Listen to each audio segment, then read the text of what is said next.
As of last week, we now have Pokémon Unite, the foray of the franchise into the MOBA genre. Amongst my peers and those online, many aren't sure what they feel toward a game so similar to League of Legends, let alone a whole new type of game for Pokemon as we know it. To put in perspective, it could just be a ploy to get whole new players into the franchise, even though I say Pokemon is definitely older than the majority of MOBAs that are on the market right now. We could even reflect on games such as Resident Evil 6 that attempted to appeal to a wider demographic and range of players. Though I've never played a MOBA myself, I'm open to the possibility of enjoying this game. Though, retroactively, I have to look at this as just one example where Pokemon is delving into a medium, let alone a genre they have not previously explored. We of course have the main RPG series, which still goes on today, and Isle of Armor released last month. So starting with a basic premise of the RPG debuting back on the Game Boy, it would expand into anime as well as memorabilia of any imaginable type. This is when everybody started to want a piece of Pokemon, including Wizards of the Coast, who began publishing the very first trading cards. Nintendo, of course, would expand on the series with multiple developers over multiple consoles.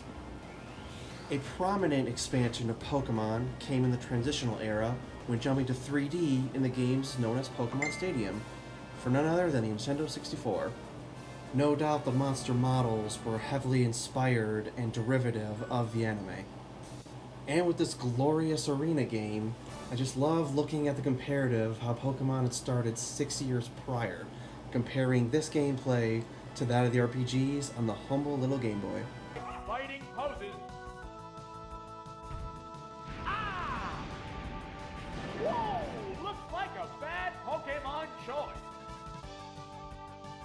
What will the trainer do now? I truly feel Pokemon Pinball is one of the better spin-offs, and yet remains quite underappreciated. No doubt that a physical pinball machine is vastly superior on every level to a video game. This also proves the statement is true for any such simulation on screen. I even have a terrific out-of-game experience involving Pokemon Pinball. When, where, and what price I found it at. Two beloved genres meet in Pokemon Ranger, action and RPG. I'm fully aware the game is very involved with the DS and touchscreen, yet seeing it action from a third-person perspective, I cannot shake the feeling I'm abusing my console. In a tragic turn of recollection, the department store electronic aisle with the DS kiosk became ruined within months.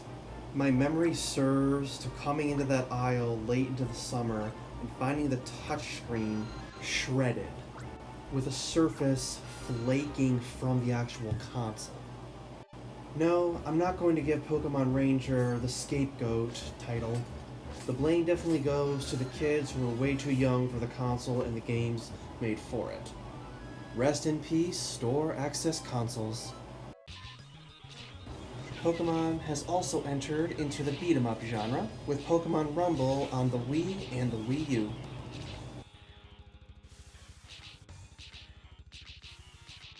With Pokemon Cafe Mix on release, this is the most recent entry into the puzzle genre. And Pokemon you befriend will help you out. Despite the fact that Pokemon is far beyond the fad Game Freak thought it would be, and of course beyond the cult following that many obscure franchises get, the game Pokemon Snap can definitely be seen as a cult game for many who played in the past. Here's my hope that new Pokemon Snap is a fine resurrection of the game in the 90s. While we're on the subject of Pokemon games from the 90s, the proper genre to place Hey You Pikachu within is Virtual Pet Simulator, though instead of the Tamagotchi type that Digimon started as, this of course came to your N64, with a microphone gimmick vastly inferior to the one I'm using now. The better friend you get to be. Pikachu, oddish. See? Pikachu trusts me. That's because because Professor Oak's always there to help. Pokemon Channel. A quote-unquote game, possibly in the same sense as plumbers don't wear ties. This application for the GameCube at least has full motion video with adorable cinematics of Pokemon we love, especially the ones from Gen 3, the Hoenn regen. Never before or since has Pokemon entered the racing genre, as in Pokemon Dash for the Nintendo DS. When this released, along with the DS, watching all the trailers and just building up the excitement when I could finally purchase one, right now, my feeling is, if Link can make Mario Kart, so can Pikachu.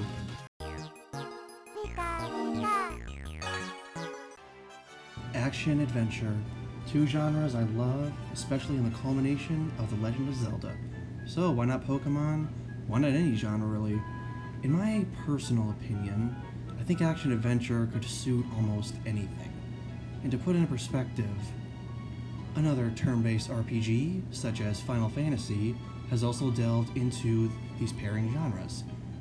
Basic example would be Final Fantasy 15, and especially the incredible Final Fantasy 7 Remake. Within my research, it appears that PokePark are the only entries that cross this pairing of these two genres. With this translation made famous by another highlight of Nintendo's franchises, I do wonder where Pokemon can go from here. But before this advanced speculation, let's go over some other entries into additional genres, especially some you might not first expect.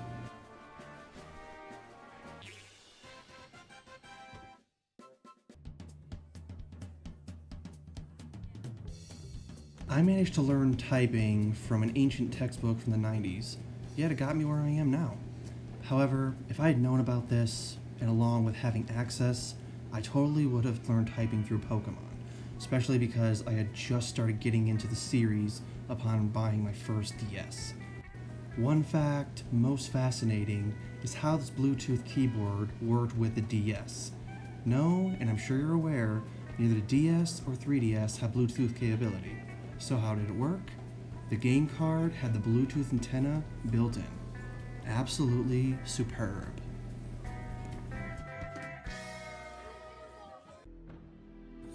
Jumping into the real-time strategy, maybe a bigger departure for Pokemon than it was with Final Fantasy and Final Fantasy Tactics.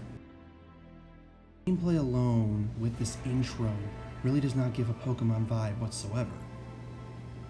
But I believe there's a beauty to that. Something original with something we're very familiar with. Right now I'm getting a whole sense of a Capcom game set in the Middle Ages, specifically that of Asia. Then of course when the eye comes in and zooms out and we have Zekrom. Nintendo safeguards their properties, especially since Super Mario Bros. Movie and the CDI games that we all want to forget. Pokemon, however, has always had the freedom to be more experimental. As number 3 in the top flagship Nintendo franchises, Pokemon has been through a branching path in video games alone. Pokemon Conquest is published by Koei Tecmo as well as developed, who are known for games Dead or Alive, Hyrule Warriors, and even Fire Emblem Warriors. Upon viewing this prior to release, I would have no idea nor even a guess of a Pokemon game if not seeing the name prior to clicking on the video. I was surprised to learn that it's definitely a crossover of Nobunaga's Ambition, a turn-based role-playing game debuted back in 1983 and the most recent release in 2017 titled Taishi. Yeah, I hope I pronounced that right. What really stands out to me is the incredible art style and animations. Though the Pokemon don't look entirely different, this style with the correct shading and the highlights adds to it and really blends both of these games together. My most favorite graphical engine used in the entire series is that of Black and White and Black and White 2, because the combination of 3D environments with 2D sprite stood out in a contrast I'd never expected before. We wouldn't see a main series jump of 3D till Gen 6 on the 3DS, but this, along with the Gen 5 games, is the perfect transition. And Game Freak didn't even develop this sped-off. And in contrast and comparison to the transitional era of gaming, they were easing Pokemon as well as their own development into the 3D realm. Conquest retains mobile sprites on a 3D plane. This is such a drastic change and departure from Pokemon as we know it, let alone crossing over with a game that is almost nothing like it. Nobunaga's ambition takes place in feudal Japan, bringing Pokemon to the world as we know it, the historical archaic world. And this is only one Pokemon crossover. Crossing over the Namco Fighter with our beloved Pocket Monsters, Pokken Tournament came to us in 2016. On paper, it doesn't sound doable. I couldn't picture the Tekken fighters pairing off against the Pocket Monsters. Maybe that was the original idea, but the final product we have today on both Wii U and Switch, I think is the perfect way to go. With the approach of 1,000 Pokemon, there's more than enough of the creatures that could fit into a fighting game such as this. And beyond the fighting type, Suicune, Weavile, and even Scizor join this roster. The idea of pairing Nintendo characters within fighting stages came with Smash Bros., and I believe this is the perfect comparative for Pokemon to take such a genre into a new direction. Now here in 2020, we have Pokemon's foray into the MOBAs. Will it gather new fans? Will it gather the fan base already and make them MOBA players? Really, I have no idea. I believe I'll at least try the game, but at this point, where is Pokemon going to go next?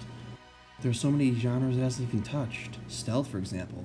We have jams, marbles, games, even Pokemon Live, a stage play musical, the airlines, and of course, I've always liked the DS styluses. Nothing can go wrong there.